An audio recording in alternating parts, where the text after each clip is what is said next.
Isang mapagpalang araw po sa ating lahat. Magandang araw at magandang gabi po sa ating mga viewers po diyan ng EDC. Mega love shout out po sa ating lahat. At ganon din po sa ating mga OFW. Kamusta po kayo? Opportunity na binibigay ni Kalinga Prab kay Beyonce sa ganitong edad pala tatanggapin ni Beyonce. Bakit po mga Kalingap? At mananay po ni Beyonce may pakiusap kay Kalinga Prab. Ano po kaya yun? So yan po yung ating pag-uusapan at tatalakayin ngayong araw mga Kalingap. At kung bago ka pa lang po sa ating munting YouTube channel, pa-like and share and subscribe na po para lagi po tayong update sa ating mga video. At paalala po bago tayo magbigay ng ating mga komento, mas mabuti po mga Kalingap na tapusin po muna natin ang ating video. At suportahan din po natin araw-araw ang mag-ama na matubang na si Kuya Bal at Kalinga Prab. Kita naman po natin mga Kalingap na ito na po lagi yung kanilang ginagawa, yung pagtulong. Kaya lagi po natin imaraton din po. At napakasaya naman po ni Kalinga Prab pagka nakikita po niya na lagi pong solid yung pagsuporta po natin sa kanila.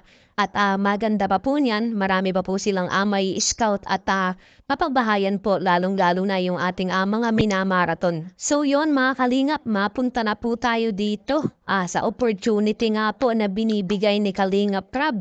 Sa ganitong edad pala tatanggapin ni Beyonce at ano naman po itong pakiusap po ng nanay ni Beyonce dito kay Kalinga Prab. Yan na nga po atin ang pag-usapan mga Kalingap. Alam naman po natin mga Kalingap sa ngayon nga po sa kalagayan po ni Beyonce marami na pong blessing, marami na pong opportunity at talagang padagdag pa po ng padagdag. Kita naman po natin na talagang marami po ang kumukuha. Lalong-lalo na po dito ay Beyonce, kay Carla at sa mga iba po pong mga beneficiary. Pero ano po kaya itong opportunity? Bakit sa ganito pa pong edad? At syempre ito nga po yung pakiusap din po ng nanay nga po ni Beyonce dito po kay Kalinga Prab. Ito nga po mga Kalingap, yung opportunity nga po na pagbablog. Syempre kita naman po natin na parang ayaw na ayaw po talaga ni Beyonce na pumasok po muna sa social media. Kumbaga magkameron nga po ng sariling account. Gusto nga po niya na makapagtapos nga po ng pag-aaral at ganito din po ang gusto ng magulang nga po ni Beyonce na talagang nakikiusap nga po kaya nga po pumayag po ito nga si Nanay Hansel na talagang ipasok po dito sa Team Kalinga para makapagtapos nga po ng pag-aaral. Diba yung in-interview po siya. Yun talaga ang gustong-gusto nga po niya ang makapagtapos nga po ng pag-aaral ang kanyang anak. Na ang kinikita nga po sa pangkabuhayan talaga na nakasuporta po ito nga pong pag-aalaga po ng baboy. Pero para sa akin po mga Kalingap, bakit hindi pa po kaya tanggapin ng maaga po ni Beyonce itong mga ganitong opportunity po? Hindi pa yung hihintayin pa po niya na makapagtapos po siya ng pag-aaral. Di ba mga Kalingap, sa ngayon nga po ayaw. Ito nga po yung time na mapakaganda at sikat na sikat po itong si wifey natin. Bakit pa sasayangin na yung kanyang opportunity na baka mamaya halos lumilipas, marami na pong kasabayan, marami na pong magustuhan yung ating mga viewers kasi hindi po natin lagi alam mga Kalingap pong sisikat ba tayo palagi o hanggang aangat pa po. Kaya dapat mga Kalingap yung mga ganitong opportunity sadadsaga rin na po ni Beyonce. Hindi naman po masamang sumubok mga Kalingap lalo na pong napakaganda naman po ng ituturo. At alam naman natin mga Kalingap na napakaganda rin po ng kitaan po dyan lalo na kung meron ka pa pong pangalan. Kaya dapat yung ganitong opportunity kunin na lamang po ng kunin ni Beyonce. Hindi pa po yung mga Kalingap yung makakapagtapos pa po ng pag-aaral saka po niya kukunin yung mga ganitong opportunity.